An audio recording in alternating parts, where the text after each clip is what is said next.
Shout out to my guy Adam for suggesting this video. I'm happy to always be of service. If you have any suggestions, feel free to leave them in the comment section below. Let's get right to it. Meditation. We said it. It's out the way. You know what it is. You know how to do it. If you don't know how to do it, let me know and I'll let you know how to do it, because there's more than one way to meditate. You don't just have to sit down and go or try to silence your mind. You can do it while dancing. You can do it while walking. You can do it while journaling, painting. Meditation. If you've never seen the movie Soul, I think I'll insert a clip of the scene that I'm talking about.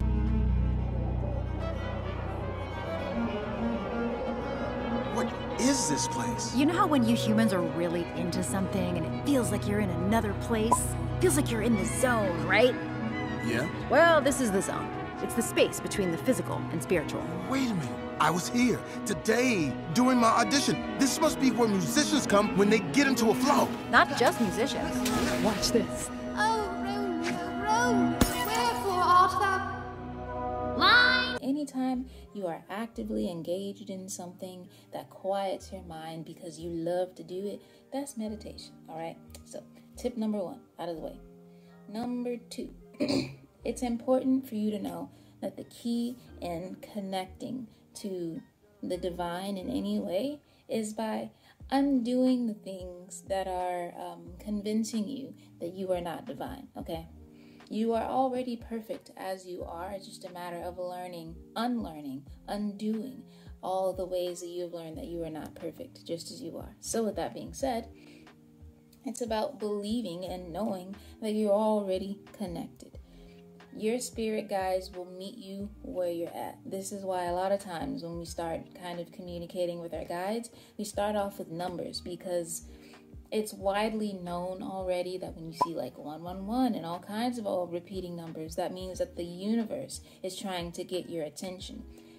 Angel numbers, synchronicities, all of that are already within the realm of our beliefs, okay? We will notice. We are open to noticing patterns already as humans. So if you go out one day and you're like, damn, I just saw 5 yellow cars. That's gotta mean something. Your guides know that about you, and so they do stuff like that to get your attention. It's about teaching yourself that the communication is already happening in every single moment.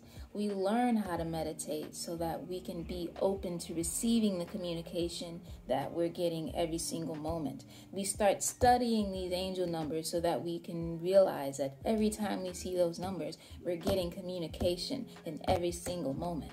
Number 3, I hate to be the bearer of bad news, but odds are, if you feel like you're having a hard time connecting with your guides, I'm willing to bet that you have a hard time truly trusting yourself, because part of this is also linked to trusting your intuition. When you get so good at communicating with your guides that it's like, you know, picking up a phone call, it's when you get to the point where you really start to trust in your own discernment and trust that, like, learning the difference between your own thoughts and then thoughts that are coming in from your guides, from source. Because they're popping thoughts in your head all the time. But what you do is you doubt yourself. You might have this sudden inspiration to, I don't know, film a YouTube video.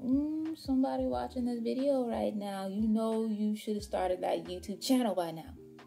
Start the channel. Somebody, guys, is on it right now. They're like, let them know. I feel like it's a woman.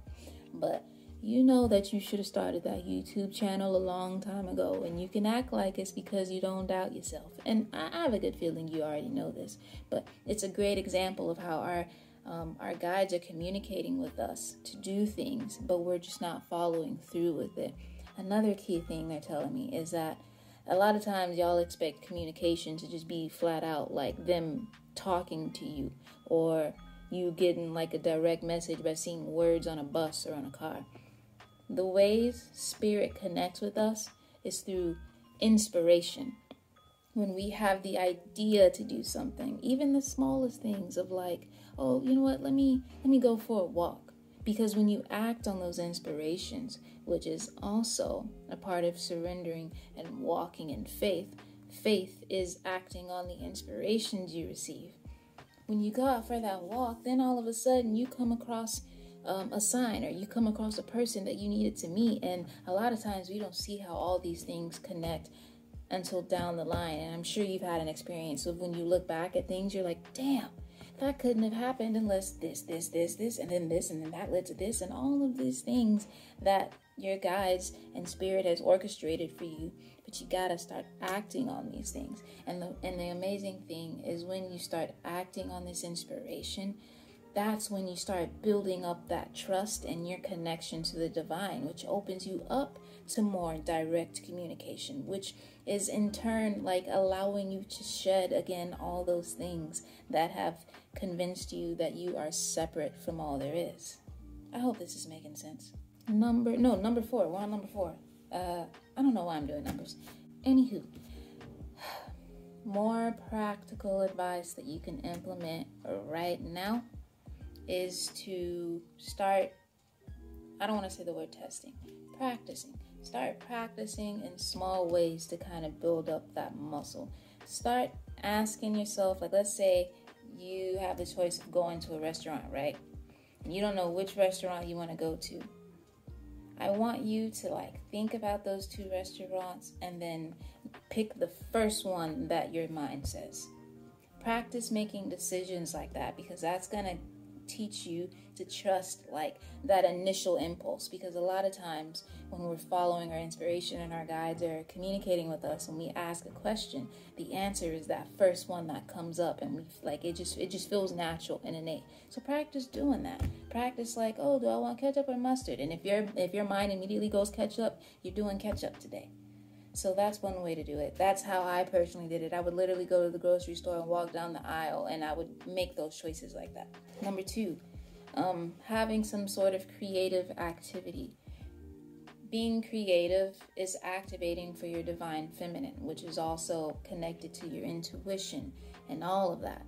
So odds are, if you enjoy something creatively, even if it's doing a jigsaw puzzle, how quiet is your mind when you're really engaged in something that like you enjoy doing? And then like time flies by so fast. I'm even hearing like certain video games could really be good for you. And that's a direct message for somebody.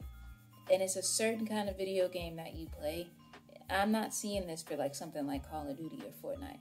I'm seeing this for like Animal Crossing.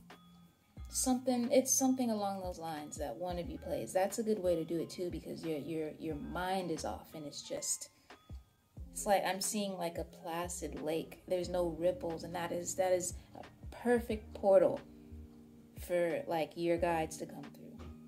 Journaling as well.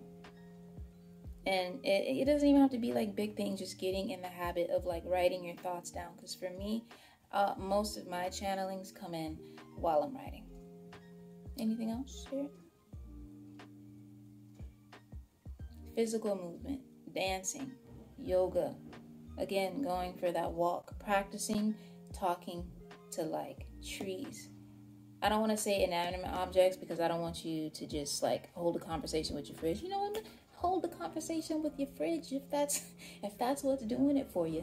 Do it. But like start talking and expressing. But like start building that belief. When you first start doing it, you might feel like I'm really out here talking to myself, but keep doing it anyway. That is a wonderful practice, and you'll be surprised. You will be surprised of what comes out of that. So I hope this was helpful. Hopefully I touched on everything. Maybe I'll do a part 2 if it's needed, but this is an absolute privilege for me, and thank you for always being here, and I will see you in the next video.